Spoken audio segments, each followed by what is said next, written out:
उन पे निगरानी रखने के लिए कि सिर्फ वो अपने घर से बाहर ना निकले, ब्रिटिश एम्पायर ने 62 सोल्जर्स को अपॉइंट किया था।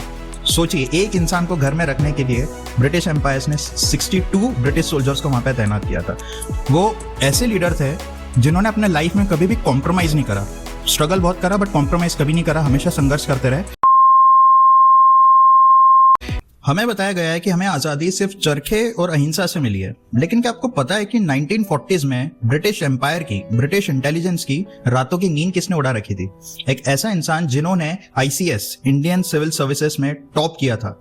ऐसा इंसान जो अपने लिए बहुत आराम से आरामदायक नौकरी हासिल करके अपनी लाइफ अच्छे से बिता सकते थे, बट उन्होंने चुना मौत का रास्ता। ऐसे इंसान जो हिटलर की आंखों में आंखें डालकर बात करने की हिम्मत रखते थे, इसीलिए नहीं कि वो हिटलर से सहमत थे या उन्हें सपोर्ट करते थे, बट सिर्फ इसीलिए क्योंकि उनके लिए देश की आजादी से बड़ा कोई और धर्म नहीं था। आज हम बात करेंगे one of the legendary freedom fighters Netaji Subhash Chandra Bose and उनकी लाइफ से रिलेटेड कुछ ऐसे इंसिडेंट्स जो मैं हमारी हिस्ट्री टेक्स्ट बुक्स में बिल्कुल बताया नहीं गया। एंड जब मैंने ये फैक्ट्स पढ़े तो मैं खुद शॉक था कि हमें बाकी लोगों के बारे में इतनी सारी इंफॉर्मेशन पढ़ाई गई, बट जो इतने लेजेंडरी फ्रीडम फाइटर थे जिन्होंने देश की आजादी के लिए इतना काम किया, उनके बारे में हमें इतनी कम इंफॉर्मेशन क्यों बताई? एंड इसी वजह से मैं मजबूर हुआ कि आज मैं ये वीडियो बनाऊं ताकि हर इंडियन को पता हो कि उन्होंने अपने लाइफ में कितना स्ट्रगल किया है एंड कितना कुछ कंट्रीब्यूट किया है देश की आजादी के लिए। एज एन इंडियन मैं आपसे रिक्वेस्ट करता हूं कि वीडियो को प्लीज एंड तक जरूर देखना, क्योंकि आई कैन अश्योर यू कि ऐसे बहुत सारे फैक्ट्स हैं जो आपको नए पता चलेंगे एंड वीडियो के एंड तक आपके लिए जो उनकी रिस्पेक्ट है वो 10 टाइम्स हो जाएगी। तो हम बात करते हैं, जैसे मैंने बताया कि उन्होंने ICS उस टाइम पे टॉप किया था, तो 1920 इंग्लैंड में ऑल ओवर द वर्ल्ड उनकी रैंक 4th आई थी। तो सोचिए वो अपने लिए कितने आराम से बहुत अच्छी जॉब ले सकते थे, बट उन्होंने चुना कि मेरे देश की आजादी मेरे लिए सबसे बड़ा धर्म है एंड मैं अपने देश को आजाद देखना चाहता हूं। उनके लाइफ का एक इंसिडेंट जो one of the most memorable incident है वो ये है कि हुआ क्या था, 1941 के टाइम नेताजी को अपने घर में ब्रिटिशर्स ने बंद कर दिया था। वो इतना ज्यादा उपद्रव कर रहे थे कि वो ब्रिटिश एम्पायर के नाक में उन्होंने दम कर दिया था एंड उन्हें अपने घर में कैद कर दिया था, मतलब हाउस अरेस्ट कर दिया था। एंड उन पे निगरानी रखने के लिए कि सिर्फ वो अपने घर से बाहर ना निकले, ब्रिटिश एम्पायर ने 62 सोल्जर्स को अपॉइंट किया था। सोचिए, एक इंसान को घर में रखने के लिए ब्रिटिश एम्पायर ने 62 ब्रिटिश सोल्जर्स को वहां पे तैनात किया था। इसके बावजूद एक रात को क्या होता है, नेताजी अपना ऐसा भेष बनाते हैं कि वो 62 लोगों के नाक के नीचे से रातों रात निकल जाते हैं। उन्होंने एक पठान का भेष बनाया हुआ था। आप सोचिए कि अगर हम किसी पर्सन को देखें जिन्हें हम जानते हैं, वो भेष बदले तो हम उसे पहचान जाते हैं, हम सोचते हैं ये बहुत ज्यादा रिकग्नाइजेबल है। अगर हम सीरियल या मूवीज भी देखते हैं तो उसमें हम पहचान जाते हैं, दूसरे लोग वो भेष को नहीं पहचानते क्योंकि वो प्लॉट है, मूवीज चल रही है, बट हम समझ जाते हैं। तो आप सोचिए रियल लाइफ में उनमें कितनी कला होगी कि 62 लोग एंड आसपास के कोई भी लोग उन्हें पहचान नहीं पाए एंड उनके नाक के नीचे से वो निकल गए। एंड जैसे वो बाहर निकले उन्होंने तुरंत काम चालू कर दिया भारत की आजादी के लिए। कोलकाता से वो पेशावर गए, पेशावर से वो काबुल गए, काबुल से वो मॉस्को गए, मॉस्को से फिर बर्लिन गए। उन्होंने इतना ज्यादा ट्रेवल करा ताकि वो दुश्मन के दुश्मन से हाथ मिला सके एंड उनसे बात कर सके ताकि वो भारत की आजादी के लिए एक बड़ी फौज बना सके। एंड मुझे ऐसा लगता है कि उन्हें सिर्फ नेताजी कहना इतना ज्यादा सही नहीं है, मतलब उन्हें सिर्फ फ्रीडम फाइटर भी बोले तो बहुत छोटी बात लगती है, क्योंकि आप सोचिए कि ना कोई मॉडर्न GPS था, ना कोई मोबाइल फोन था, सिर्फ एक इंसान दुश्मन के दुश्मन से हाथ मिलाने के लिए इतने सारे लोगों के नाक के नीचे से निकल गया। ये सिर्फ करेज की बात नहीं थी, बट ये एक मास्टर लेवल स्ट्रेटेजी थी और ये सिर्फ सुभाष चंद्र बोस जी ही कर सकते थे। सो इसीलिए उनको सिर्फ फ्रीडम फाइटर बोलना मुझे इतना ठीक नहीं लगता, क्योंकि वो एक रियल में बहुत ज्यादा विजनरी पर्सन थे। उन्होंने काफी स्टार्टअप तक फाउंड करे, जबकि स्टार्टअप ऐसी कोई चीज होती ही नहीं थी।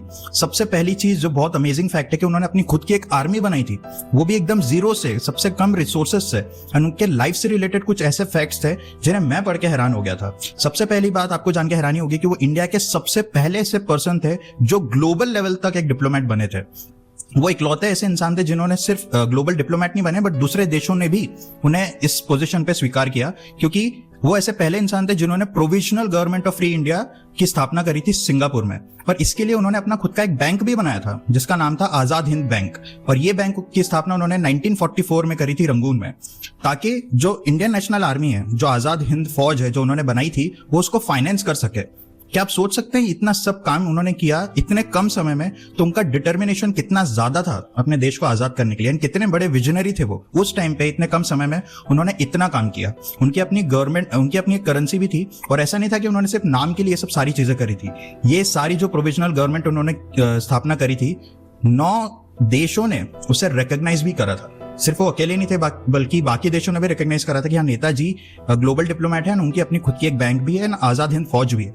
वो 9 कंट्रीज के नाम भी मैं आपको बताता हूँ, वो है Germany, Italy, Japan, Thailand, Burma, Croatia, Philippines, उसके बाद I believe it's Manchukuo and China. तो वो सिर्फ आजादी के लिए लड़ना नहीं चाहते थे, वो पूरे वर्ल्ड को ये दिखाना चाहते थे कि इंडिया भी राज करने के लिए रेडी है, वो अपनी खुद की गवर्नमेंट बना सकती है। एंड उन्होंने पूरे वर्ल्ड को दिखा दिया था कि इंडिया सिर्फ भिखारी नहीं है, क्योंकि हमारी इमेज तब उस टाइम पे बहुत कम थी। हिटलर का भी ये कहना था कि Indians are born to be ruled, उन्हें उन पे रूल होना ही चाहिए। अगर ब्रिटिशर्स उन पे राज कर रहे तो अच्छी बात है, अगर ब्रिटिशर्स नहीं राज करेंगे तो हम जर्मन जाकर के उन पे राज करेंगे। तो हमारी छवि बहुत वीक थी। तो वो नेताजी थे जिन्होंने वर्ल्ड के सामने इंडिया की छवि बदली। हमने उन्हें बताया कि हम भिखारी नहीं, हम एक सुप्रीम पावर है एंड हम ये चीज खुद से कर सकते हैं। इतना ज्यादा काम उन्होंने देश की आजादी के लिए किया। उसके बाद जो दूसरा सबसे ज्यादा अमेजिंग फैक्ट मुझे ऐसा लगा था कि वो कभी भी भेदभाव नहीं करते थे। वो मैन वुमेन में इतना ज्यादा देखते नहीं थे कि सिर्फ मैन ही है जो आजादी के लिए लड़ सकते थे। और ये फैक्ट आप में से बहुत ही ज्यादा कम लोगों को पता होगा, बट 1943 में जब दुनिया की बड़ी से बड़ी आर्मी, जब बहुत सारे युद्ध चल रहे थे, तो उस टाइम पे क्या होता था कि जो वुमेन थी, औरतें थी, उन्हें सिर्फ नर्सिंग के लिए रखा जाता था। बट नेताजी जो विजनरी थे, उन्होंने उस टाइम पे रानी ऑफ झांसी रेजिमेंट बनाई थी। उन्होंने उस टाइम पे औरतों को बंदूकें पकड़ाई थी एंड उसके साथ उन्हें कॉम्बैट ट्रेनिंग भी दी थी, क्योंकि वो चाहते थे कि आजादी के लिए सिर्फ मैन नहीं, वुमेन भी लड़े एंड वो भी अपना खून बहाए देश की आजादी के लिए।